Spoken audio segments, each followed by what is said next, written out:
Pakistan armiyasi harbiy va ma'muriy xodimlarining rasmiy aloqada WhatsApp apdetali ishlatishdan Xitoyning WeChat apdetaliga o'tish haqida buyruq tushirgan bo'lib, Pakistan taratqullarining xabarlarida bu qarorning G'arb tor supularidagi tor bexatarligidan, sezgur ma'lumotlarning oshkorlanib ketishidan ansirash sababli chiqarilganligi bildirildi.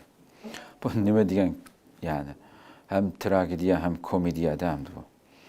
Yani nimadan Xitoydek bir rejimninki sen bexatarligidan ansirsan, WeChatga muhtoj bo'lamisan, o'ylab boqing. Bu normal davlat armiyasi emas, yani Pokistondagi atom davlatiga ega bo'lgan bir davlat aslida o'zining ichidan rasmiy xodimlaring, askarlaring aloqa qiladigan bir apdetalni yasayolmaydigan darajada ojizmisan, yani.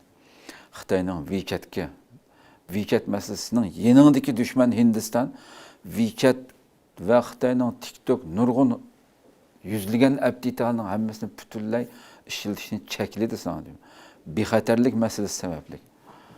Sen hamda Hindistonga muxolifat qilish uchun qilyapsan buni yoki? Yo'q, sen ansirayotgandan mingasi ortiq ansirishing kerak bo'lgan WeChat, yani insonning haqiqatan, yani bu xabarni o'qiganda kulgisi keldi hamda. Bu nima degan ahmoqlik deb.